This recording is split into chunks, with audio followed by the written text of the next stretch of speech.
Hey guys, welcome back in the session of Get 100% Marks in Periodic Properties in just 2 hours.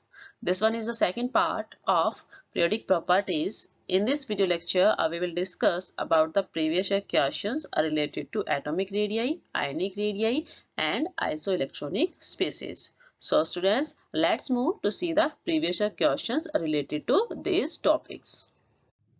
Yes, student, first question जो आपके पास है that is write a note on covalent radii, metallic radii and van der Waal radii. आपको van der Waal radii, covalent radii और metallic radii क्या होती है इसे डिफाइन करना है. क्वेश्चन MDU 2017 एंड CDLU 2016 के अंदर पूछा गया है.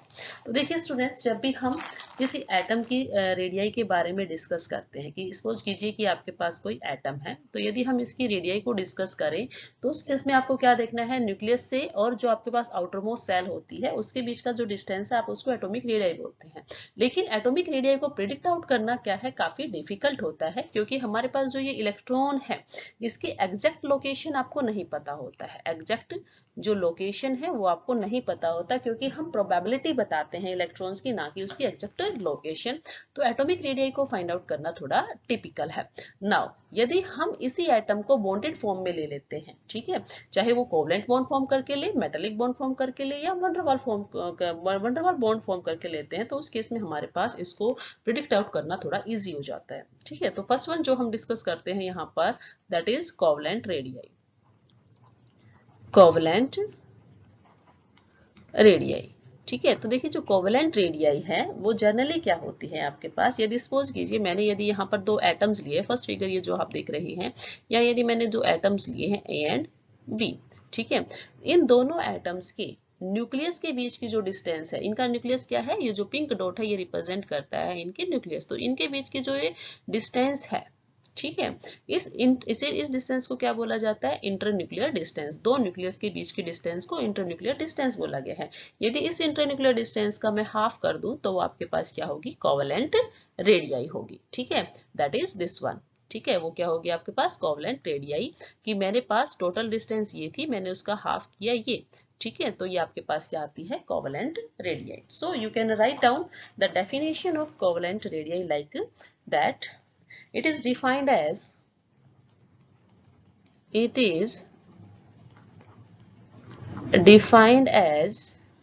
one half of the distance, one half of the distance between the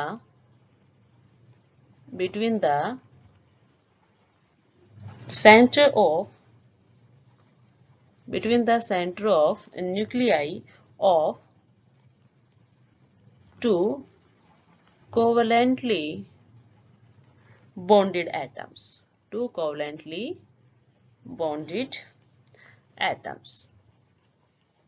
वो क्या होती है आपके पास, covalent radii. One half of the distance, it is a one half of the distance between the centre of nuclei of two atoms. You we can, आप इसको ऐसे भी लिख सकते हो, covalent radii is equal to one half of the distance between internuclear distance. तो internuclear distance, या आप इसे ऐसे भी बोल सकते हो कि इंटरन्यूक्लियर डिस्टेंस क्या क्या कहलाती है आपके पास, बॉन्ड लेंथ. तो आप इसको ऐसे भी लिख सकते हो कि covalent radii is equal to bond length upon 2. ठीक है, ये आपके पास क्या होती है, covalent radii. This one is the covalent radii. Now ये आपके पास क्या हुई, covalent radii, internuclear distance between the two covalently bonded atoms. This is the covalent radii. Now देखिए जो कोवलेंट रेडियाई है उसे आप होमोएटॉमिक और हेटेरोएटॉमिक दोनों केसेस में डिफाइन कर सकते हो. ये जो केस आपके पास आया है यहाँ पर, this is for homoatomic, homo atomics molecules. ठीक है, यदि बॉन्ड किसके कैसे एटम्स के बीच में बना है, सेम एटम्स के बीच में बना है, तो वो क्या होगा आपके पास, फॉर्मूला होगा बॉन्ड लेंथ अपॉन 2 या we can say internuclear distance upon 2.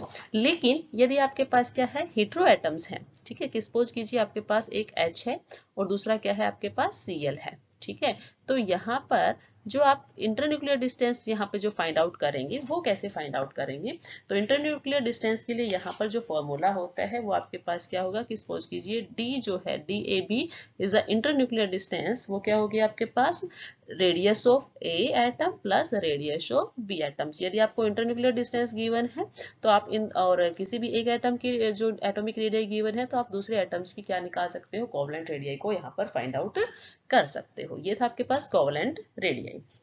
Now second जो क्वेश्चन है आपके पास वो है आपके पास मेटेलिक रेडियस किसे कहते हैं। सेकंड वन क्या है आपके पास, मेटेलिक रेडियस।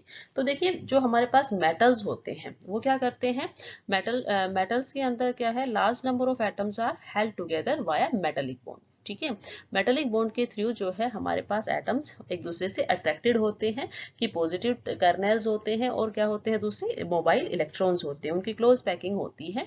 ओके नाउ हमारे पास जो मेटेलिक रेडियस है वो क्या है, it is also same like that of the covalent radius, but यहाँ ये मेटल्स के केस में है तो इसको हम बोलेंगे it is 1/2 of the distance, it is 1/2 of the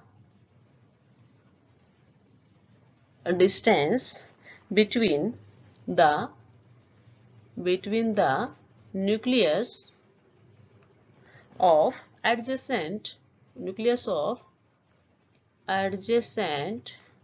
metal atoms, adjacent metal atom. ठीक है, सपोज कीजिए जो आपके पास यहाँ गिवन एग्जांपल है वो किसका गया है, Na का दिया है। ठीक है, तो Na एटम्स के बीच में हमारे पास जो डिस्टेंस है, ये डिस्टेंस क्या है इसके बीच की, इंटरन्यूक्लियर डिस्टेंस। यदि इसका क्या कर दिया जाए, हाफ कर दिया जाए, ठीक है, तो आपके पास क्या आ जाती है, वो आपके पास आएगी, वो आती है आपके पास मेटेलिक रेडियस। तो आप मेटेलिक रेडियस को कैसे डिफाइन कर सकते हो, मेटेलिक रेडियस किसके केस में है, मेटल्स के केस में है, तो आर मेटेलिक क्या हो जाएगी आपके पास, internuclear distance between two adjacent atom. ठीक है, तो आप इसको सीधा लिख सकते हो inter nuclear distance between two adjacent atoms upon 2, ये क्या हो जाएगी आपके पास मेटेलिक रेडियस। ठीक है, सपोज कीजिए आपके पास यदि मैं ये कहूं कि हमारे पास जो इंटरन्यूक्लियर डिस्टेंस जो है वो टू Na एटम्स के बीच में क्या है 154 है, यदि आपको वहां पर R मेटेलिक फाइंड आउट करना है तो आप क्या करेंगे 154/2, तो आपके पास जो डिस्टेंस आती है वो क्या होगी आपके पास, दैट इज 7 and 77 पिकोमीटर जो रहेगी वो मेटेलिक रेडियस होगी। ठीक है, नाउ नेक्स्ट वन जो है आपके पास लास्ट वन जिसको आपने डिस्कस करना है दैट इज वैन डर वाल रेडियस। तो देखिए फिगर के अंदर आपके पास क्या है कि यहाँ आपके पास एटम ना देकर क्या है मॉलिक्यूल्स गिवन है। ठीक है, अब देखिए जो हमने यहाँ रिप्रेजेंट किया है कोवलेंट रेडियस की, दो एटम्स के बीच की जो डिस्टेंस थी उसको आपने कोवलेंट रेडियस कहा, लेकिन जो आपके पास यहाँ दो मॉलिक्यूल्स के जो न्यूक्लियाई है उनके बीच की जो डिस्टेंस है उसका यदि हाफ कर दिया जाए तो वो क्या होगा आपके पास वैन डर वाल रेडियस। ठीक है, तो आप इसको यहाँ पर रिप्रेजेंट करेंगे, it is defined as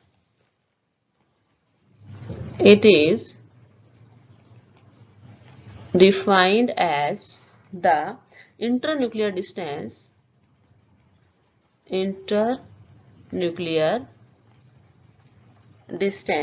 between adjacent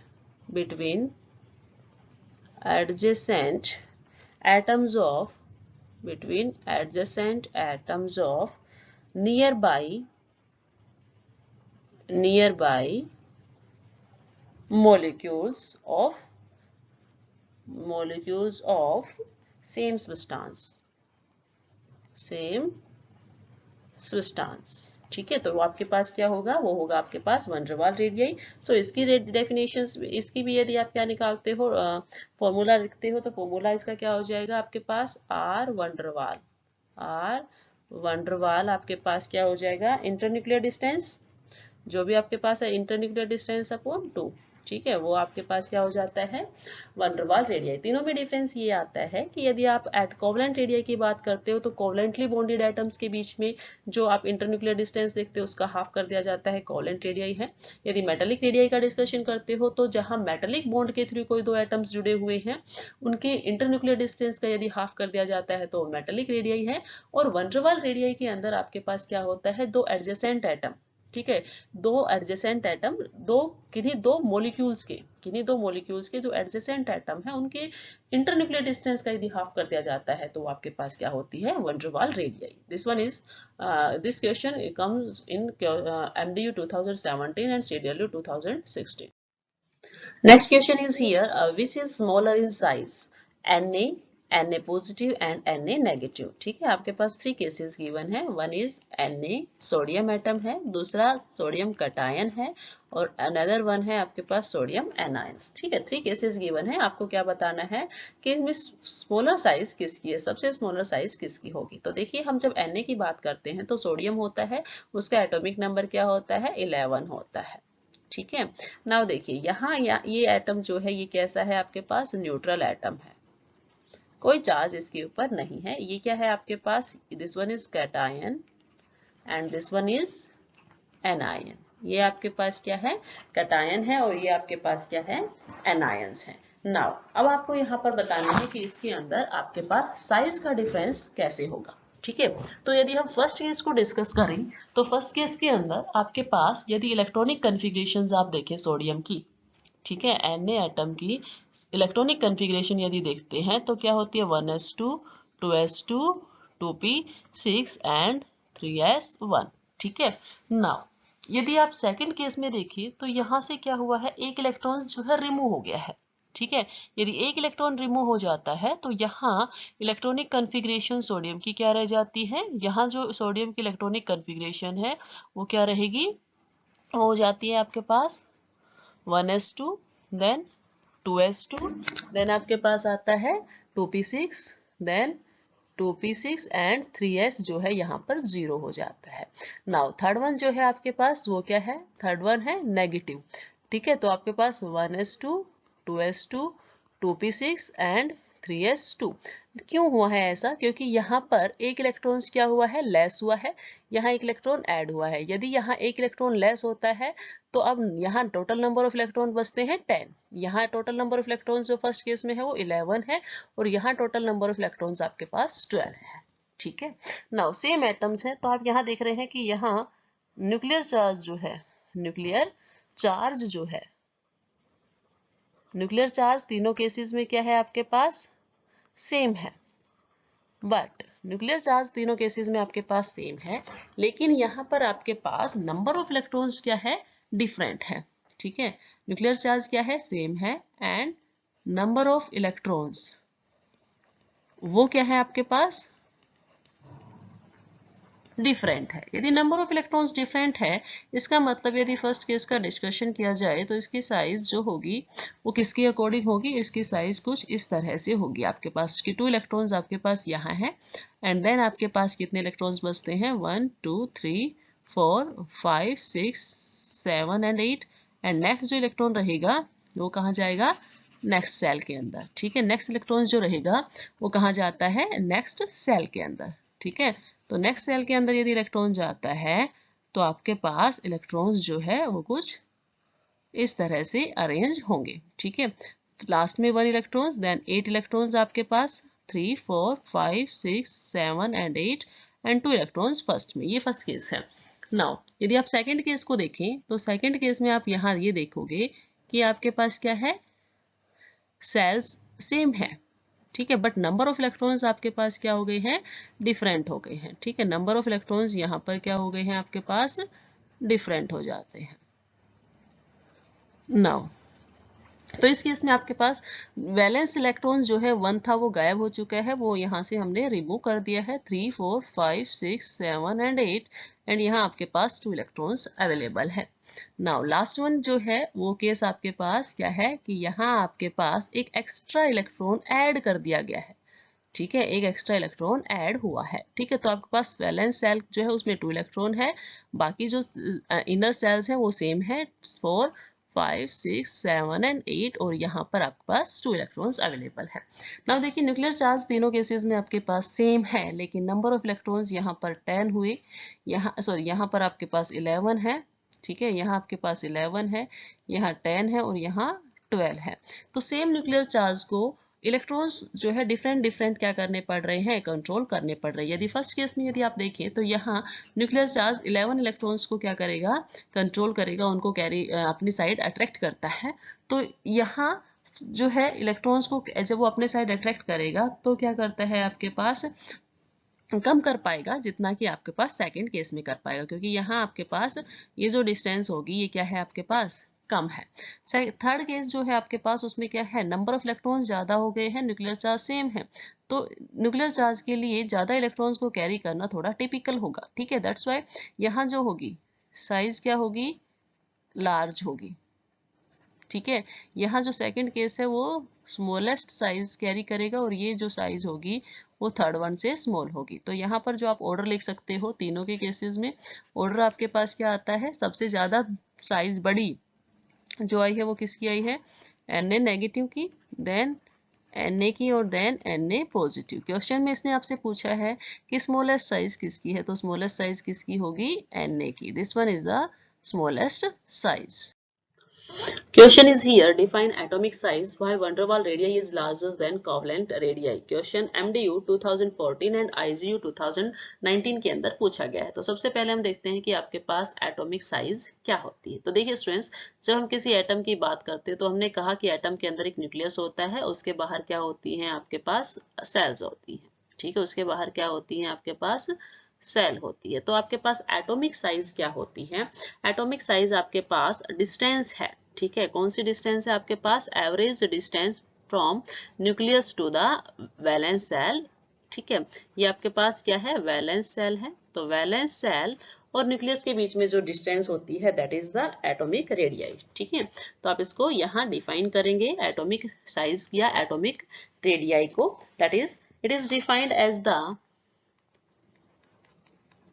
it is defined as the average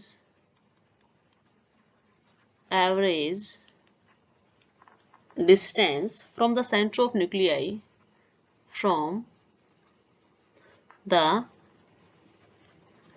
center of nuclei to the valence electron to the valence electron in an atom, in an atom। ठीक है, वैलेंस सेल जहां भी है, valence electrons आप बोल सकते हो, और न्यूक्लियस के बीच में जो एवरेज डिस्टेंस है that is known as the atomic radius. Now इसी क्वेश्चन का जो सेकंड पार्ट आपसे पूछा गया है that is why van der Waals radius is larger than covalent radius. तो देखिए आपने van der Waals रेडियस को पढ़ा है और आपने कोवेलेंट रेडियस को भी पढ़ा है प्रीवियस क्वेश्चंस के अंदर।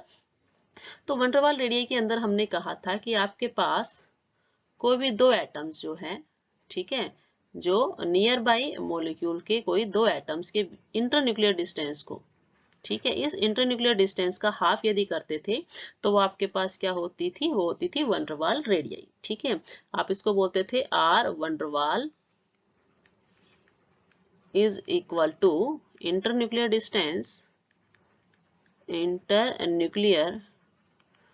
Distance upon 2। ठीक है, between two adjacent atom, between two atoms, we can write here between two adjacent atoms, between two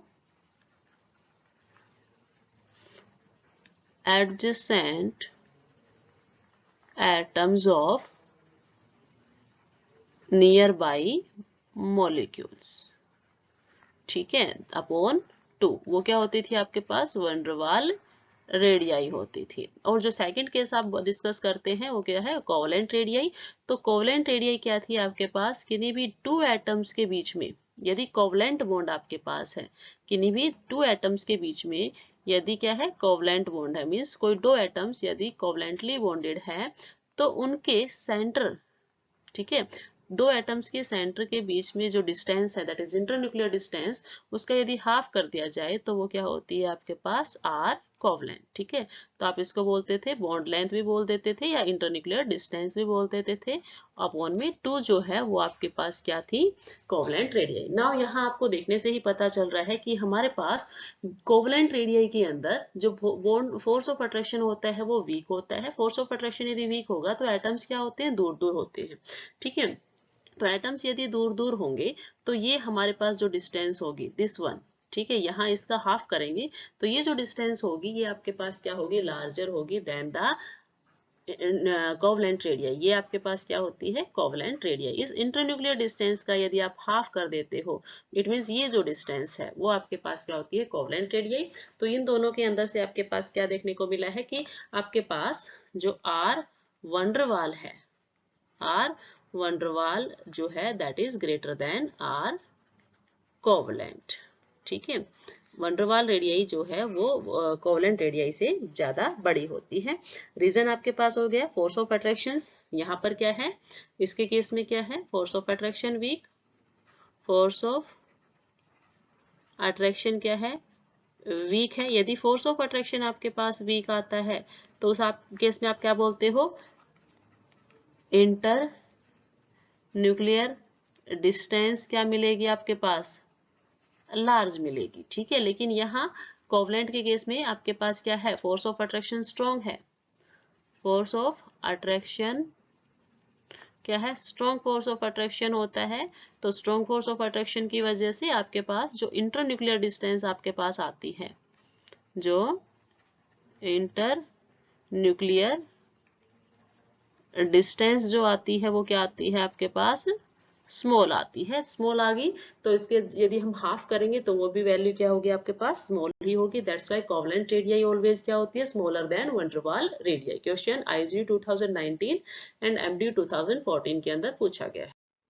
next question जो आपके पास है that is which has a smaller size. आपको स्मॉलर साइज बतानी है एंड व्हाई, रीजन भी देना है, O negative and O2 negative, ठीक। क्वेश्चन KUK 2015 के अंदर पूछा गया है। तो देखिए क्वेश्चन क्या है आपके पास कि एक केस आपके पास दिया है O नेगेटिव और सेकंड केस दिया है आपके पास O2 नेगेटिव। इसका मतलब क्या है, O नेगेटिव का मतलब क्या है, मेनली आपके पास ऑक्सीजन जो है उसका एटॉमिक नंबर होता है आपके पास 8, ठीक है। तो यहाँ क्या हुआ है, एक इलेक्ट्रॉन का एडिशन हुआ है।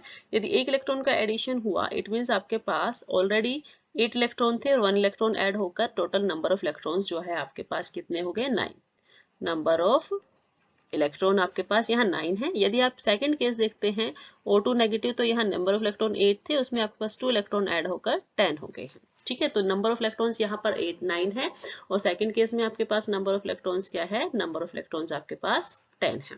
नाउ यदि आप इन दोनों के केसेस में न्यूक्लियर डिस्चार्ज का डिस्कशन करते हैं, न्यूक्लियर चार्ज देखें तो दोनों ही के अंदर आपके पास क्या है, चार्ज क्या है, सेम है, ठीक है। नाउ यहाँ यदि आप फर्स्ट केस में डिस्कस करते हो तो सेम न्यूक्लियर चार्ज को 9 इलेक्ट्रॉन्स को होल्ड करके रखना है और सेम न्यूक्लियर चार्ज को 10 इलेक्ट्रॉन्स को होल्ड करके रखना है, ठीक है। तो यदि आप 9 की बात करते हैं तो 9 के केस में आपके पास क्या है, आपके पास 9 के केस में क्या करोगे, 9 के केस में आपके पास टोटल इलेक्ट्रॉन्स होते हैं फर्स्ट सेल के अंदर 2 और दूसरे के अंदर होंगे 7, ठीक है। यदि आप सेकंड केस देखते हैं O2 नेगेटिव के केस में तो आपके पास टोटल नंबर ऑफ इलेक्ट्रॉन 10 है। इट मींस आपके पास फर्स्ट सेल के अंदर इलेक्ट्रॉन 2 है और सेकंड के अंदर इलेक्ट्रॉन 8 है। नाउ यहाँ न्यूक्लियर चार्ज को, ठीक है, न्यूक्लियर चार्ज जो है उसको 9 इलेक्ट्रॉन्स को होल्ड करना ज्यादा बेटर रहेगा बजाय कि 10, ठीक है। तो आप यहाँ बोल सकते हैं कि न्यूक्लियर चार्ज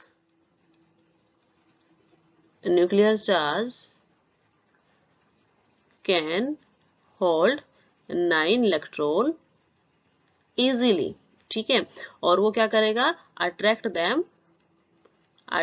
them towards, ठीक है। यदि अपनी साइड उसको खींचेगा तो साइज क्या हो जाएगी आपके पास, साइज बिकम स्मॉल, ठीक है। लेकिन जो सेकंड केस आपके पास है, सेकंड केस में क्या होगा, न्यूक्लियर चार्ज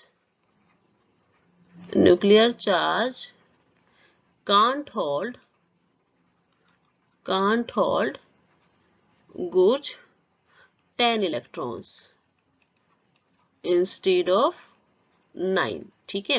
That's why यहाँ पर अट्रैक्शन क्या होगा आपके पास, अट्रैक्शन इज लेस। यदि अट्रैक्शन लेस होगा तो साइज क्या मिलेगी आपके पास, लार्ज मिलेगी, ठीक है। तो ये आपके पास रीजन है कि आप यहाँ आंसर क्या लिखते हो, आंसर में आपके पास आएगा कि oxygen having negative charge is smaller than oxygen having two negative charge. ये इनकी साइज का आपके पास क्या हो जाएगा, ऑर्डर रहेगा। तो स्मॉलर जो होगा, स्मॉलर साइज कौन हो रहेगी आपके पास, O negative, due to more charge and less electrons.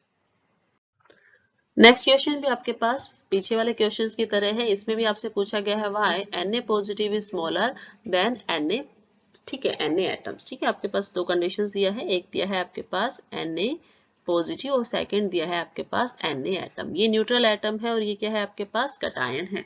आपको पता है कि हमेशा हमेशा जो कटायन होता है, cation is always smaller than neutral atom, neutral atoms। ठीक है, ये हमें याद रखना है कि हमेशा कटायन क्या होता है, हमेशा स्मॉल होता है न्यूट्रल एटम से, and anions are always larger than neutral atom, than neutral parent atom भी बोल सकते हो या न्यूट्रल एटम्स। ठीक है, ये क्वेश्चन जो है आपके पास एमडीयू के अंदर भी पूछा गया है एंड केयू के 2013 के अंदर भी पूछा गया है। तो देखिए स्टूडेंट्स, जब हम डिस्कस करते हैं, इसको एक्सप्लेन करते हैं, यदि मैं Na पॉजिटिव को एक्सप्लेन करूँ तो आपके पास Na पॉजिटिव के अंदर यदि आप इलेक्ट्रॉन्स देखते हैं, ठीक है, तो नंबर ऑफ इलेक्ट्रॉन्स यदि आप यहाँ देखेंगे तो नंबर ऑफ इलेक्ट्रॉन्स इस केस के अंदर आपके पास कितने हैं, यहाँ पर नंबर ऑफ इलेक्ट्रॉन्स 2 8, ठीक है, 10 है electrons, number of electrons are here 10। ठीक है, यदि 10 इलेक्ट्रॉन्स को आप यहाँ फिल करते हो तो 2 यहाँ, 2 इलेक्ट्रॉन्स आर हियर। ठीक है, 2 इलेक्ट्रॉन्स को आप कहाँ फिल करेंगे, फर्स्ट सेल के अंदर फिल करते हैं, एंड 8 इलेक्ट्रॉन्स जो है वो आपके पास सेकंड सेल, थर्ड सेल जो है यहाँ पर एम्प्टी है। नाउ इस यहाँ पर जो आप नंबर ऑफ प्रोटॉन देखते हैं, एटॉमिक इलेक्ट्रॉन्स तो कितने हो गए 10, और प्रोटॉन यदि देखते हैं तो 11 हो गए।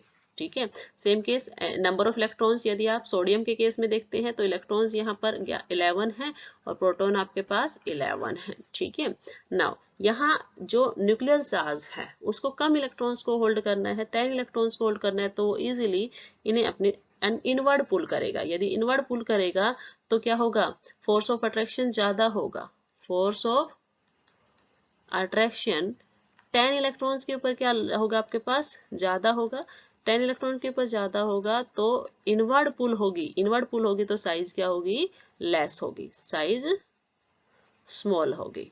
ठीक है, यदि आप 11 इलेक्ट्रॉन्स के केस में देखते हैं तो आपके पास क्या है, 11 इलेक्ट्रॉन्स के केस में यहाँ अगेन हम क्या करते हैं, इलेक्ट्रॉन्स की फिलिंग शो करते हैं।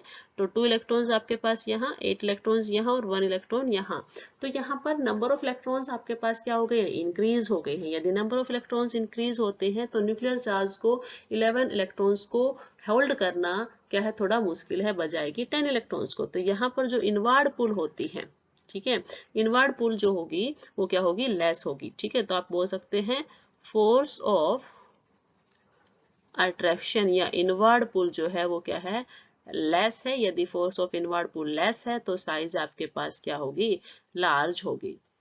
ठीक है, साइज लार्ज होगी क्योंकि जो वैलेंस इलेक्ट्रॉन है वो अच्छे से न्यूक्लियस की साइड अट्रैक्ट नहीं हो पाएंगे। यदि नहीं होंगे तो साइज क्या हो जाएगी आपके पास, लार्ज हो जाएगी। तो आपसे क्वेश्चन पूछा था कि Na पॉजिटिव स्मॉलर क्यों है Na पॉजिटिव से, तो उसका रीजन होता है क्योंकि यहाँ पर जो आप इलेक्ट्रॉन्स देखते हैं वो क्या होते हैं आपके पास, लेस होते हैं। तो लेस होने की वजह से फोर्स ऑफ अट्रैक्शन क्या हो जाएगा, ज्यादा होगा और साइज आपके पास स्मॉलर होगी। Next question is what are isoelectronic species. Isoelectronic species क्या होती है वो हमें डिफाइन करना है। Arrange the following species in decreasing order of size. Size के डिक्रीजिंग ऑर्डर में रखना है हमें, सबसे पहले सबसे ज्यादा साइज जिसकी होगी देन कम साइज के। ठीक है, तो आपके पास जो आयंस या एनायंस जो भी गिवन है that is chlorine negative, calcium 2 positive, potassium positive and S2 negative. या आपसे क्वेश्चन में ऐसे पूछा जा सकता है give for example of isoelectronic elemental species. किन्हीं भी 4 आइसोइलेक्ट्रॉनिक एलिमेंटल स्पीसीज का एग्जांपल दीजिए और उनको इंक्रीजिंग ऑर्डर ऑफ साइज के अंदर रखिए। ठीक है, क्वेश्चन केयू के 2013 एंड 16 के अंदर पूछा गया है। तो देखिए स्टूडेंट्स, सबसे पहले हम देखेंगे कि आइसोइलेक्ट्रॉनिक स्पीसीज क्या होते हैं। आइसो इलेक्ट्रॉनिक स्पीसीज क्या होते हैं। ठीक है, तो आइसो का मतलब ही आपके पास क्या होता है, same. Iso means same and electronic means electrons. ठीक है, तो जनरली हम कह सकते हैं कि आपके पास वो स्पीसीज जिनके अंदर सेम नंबर ऑफ इलेक्ट्रॉन्स हो, that are isoelectronic species. We can write here that the species having which have same number of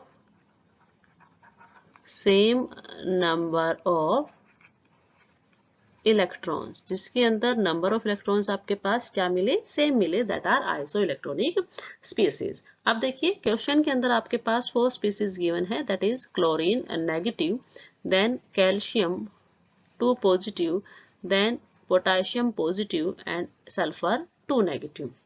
now इन सभी केसेस के अंदर यदि हम इनके एटॉमिक नंबर को डिस्कस करते हैं, क्लोरीन का एटॉमिक नंबर 17, कैल्शियम का 20, पोटेशियम का 19 और सल्फर का 16 होता है।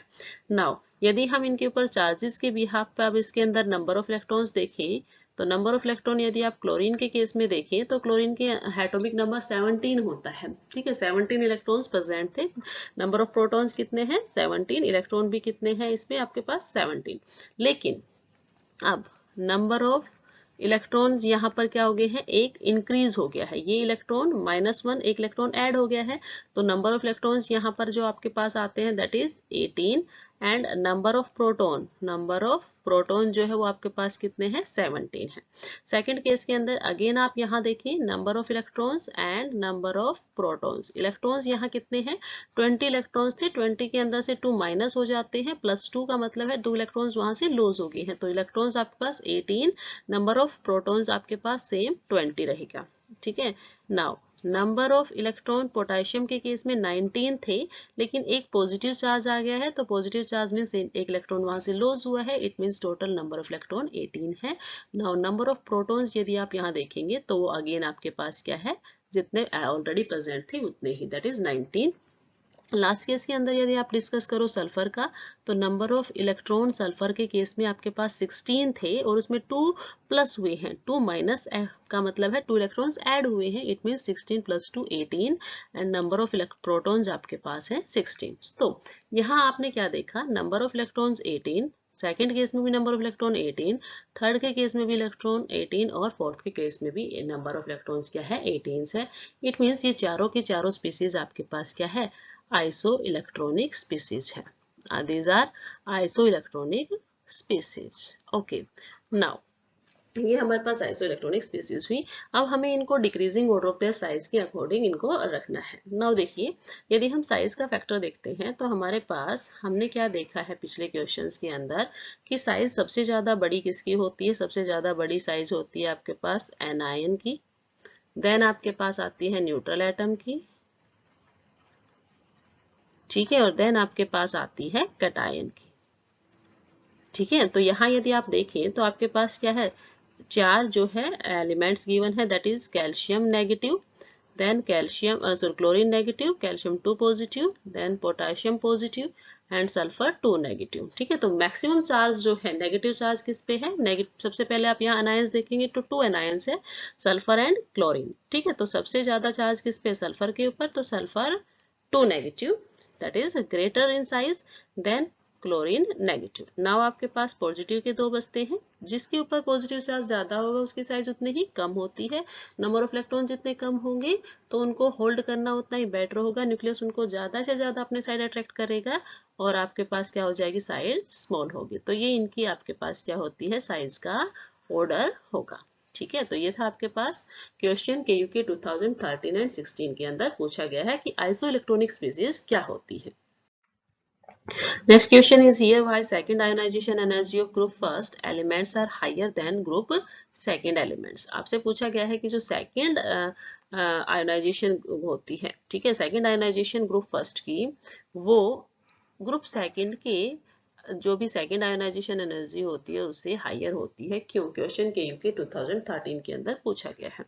ठीक है, तो देखिए स्टूडेंट्स, इसके लिए हम सबसे पहले आपके पास एग्जांपल लेंगे। हमारे पास एक ग्रुप फर्स्ट गिवन है और दूसरा ग्रुप सेकंड गिवन है। यदि मैं ग्रुप फर्स्ट की बात करूं तो मैंने यहाँ एग्जांपल लिया सोडियम का, और दूसरा एग्जांपल यदि हम मैग्नीशियम की बात करूं तो आपके पास मैग्नीशियम है। ठीक है, group second is magnesium. Now यदि मैं इनकी इलेक्ट्रॉनिक कन्फिगरेशंस राइट डाउन करूं तो आपके पास क्या होता है, 1s2, 2s2, 2p6 and 3s1।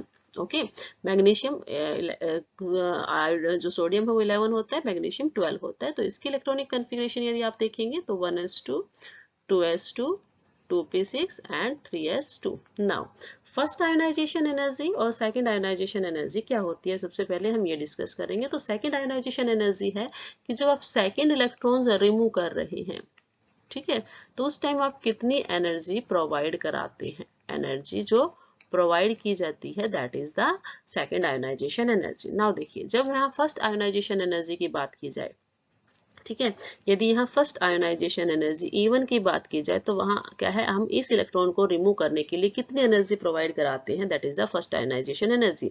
यदि सोडियम के केस में मैं आयोनाइजेशन एनर्जी का डिस्कस करती हूँ तो फर्स्ट आयोनाइजेशन एनर्जी आपके पास 496 किलो जूल पर मोल होती है। अब मुझे यदि सेकंड आयोनाइजेशन एनर्जी का डिस्कशन करना है तो उसके लिए मुझे इस P के अंदर से क्या करना है, एक नेक्स्ट इलेक्ट्रॉन्स जो है रिमूव करना है। तो वो जो आपके पास आती है वो आती है 4564 किलो जूल पर मोल।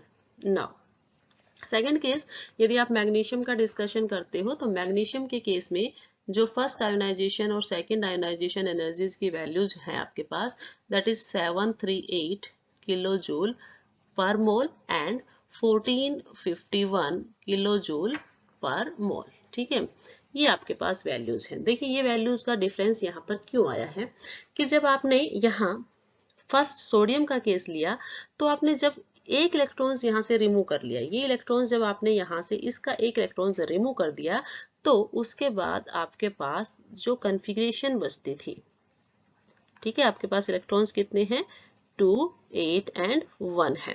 ये इलेक्ट्रॉन्स जब यहाँ से क्या हो गया है, एग्जिट हो गया है, यहाँ से रिमूव हो गया है, तो उसके बाद जो आपके पास इलेक्ट्रॉनिक कन्फिग्रेशन बचती है वो नोबल गैस कन्फिग्रेशन बचती है। ठीक है, वो क्या बचती है, 2 एंड 8 नोबल गैस कन्फिग्रेशन बचती है। This is the noble gas configuration. ठीक है, अब ये नोबल गैस कन्फिग्रेशन जो है वो आपके पास क्या होती है, नोबल गैस कन्फिग्रेशन। ये नोबल गैस कन्फिग्रेशन क्या होती है, आपके पास स्टेबल होती है। यदि आप फर्दर इलेक्ट्रॉन्स रिमूव करोगे, फर्दर इलेक्ट्रॉन्स रिमूव करते हो तो एनर्जी क्या होगी आपके पास, एनर्जी हाई रिक्वायर्ड होगी, एनर्जी की रिक्वायरमेंट उस केस में ज्यादा होगी। ठीक है, क्योंकि नोबल गैस कन्फिग्रेशन को डिस्टर्ब करना थोड़ा डिफिकल्ट होता है। ठीक है, नाउ सेकंड केस जब हम यहाँ लेते थे, मैग्नीशियम का केस लेते तो मैग्नीशियम के केस में आप इलेक्ट्रॉन्स फर्स्ट रिमूव करते हो 3s1 से, 3s2 से, और सेकंड भी कहाँ से करते हो, 3s से ही करते हो। ठीक है, तो फर्स्ट केस जब आप यहाँ पर देखते थे तो ये आपके पास था कि यहाँ पर मेनली जर्नली जो आप यहाँ दिखा रहे हैं, क्या दिखाते हैं, 3 इलेक्ट्रॉन्स हैं। ठीक है, ये फर्स्ट आयोनाइजेशन एनर्जी के लिए दिखाएंगे और सेकंड आयोनाइजेशन एनर्जी। तो पहले इलेक्ट्रॉन्स 2, 8 और 2 है। ठीक है, जब एक इलेक्ट्रॉन्स यहाँ से रिमूव हो जाता है तो आपके पास 2, 8 और 1 बचता है। अब इसको रिमूव करना इजी है क्योंकि यहाँ नोबल गैस कन्फिग्रेशंस नहीं है। ठीक है, यहाँ नोबल गैस कन्फिग्रेशन नहीं है। यदि नोबल गैस कन्फिग्रेशन नहीं है तो एनर्जी क्या होगी आपके पास, लेस रिक्वायर्ड होगी। ठीक है, यही जो है आपके पास क्वेश्चन में पूछा गया है कि ग्रुप फर्स्ट के अंदर से इलेक्ट्रॉन्स को निकालना सेकंड टाइम। ठीक है, जब सेकंड इलेक्ट्रॉन आप रिमूव कर रहे हैं तो उसको सेकंड आयोनाइजेशन एनर्जी बोला गया। तो second ionisation energy group first की क्या होती है, हायर होती है देन ग्रुप सेकंड। ठीक है, तो आप जनरली इसको इलेक्ट्रॉनिक कन्फिग्रेशंस के बिहाफ पे जो है एक्सप्लेन कर सकते हैं कि फर्स्ट के केस में इलेक्ट्रॉनिक कन्फिग्रेशन NS1 होती है और सेकंड के केस में NS2 होती है। यदि ये एक इलेक्ट्रॉन निकल जाता है तो NS कन्फिग्रेशंस नोबल गैस कन्फिग्रेशन बचती है, लेकिन यहाँ नोबल गैस कन्फिग्रेशंस जो है वो नहीं बचेगी। ठीक है, यहाँ फर्दर आप सेकेंड इलेक्ट्रॉन्स को रिमूव करते वक्त क्या करेंगे, कम एनर्जी देकर भी इलेक्ट्रॉन्स को रिमूव कर सकते हैं।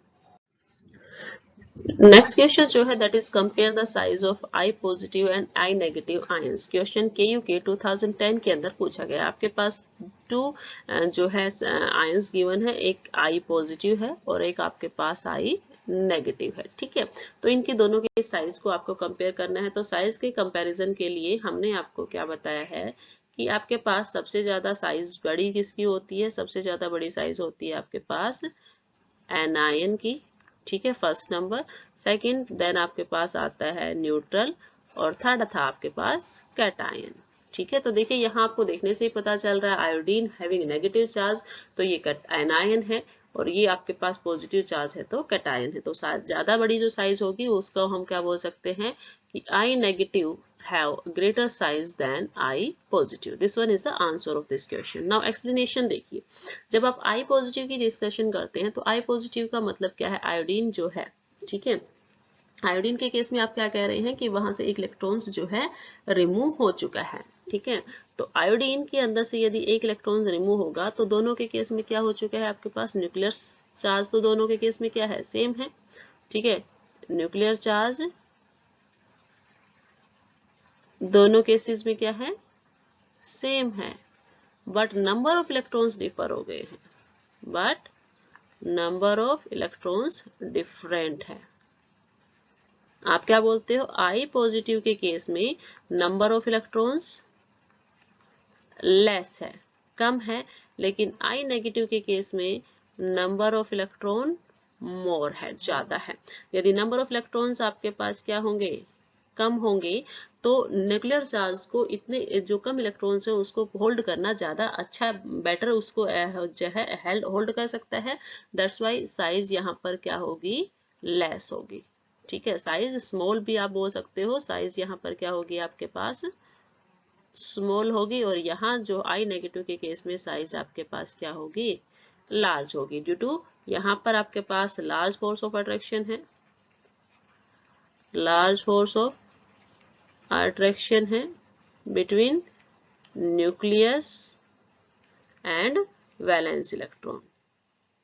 ठीक है, और यहाँ पर force of attraction is less, तो साइज आपके पास लार्ज होगी आई नेगेटिव के केस।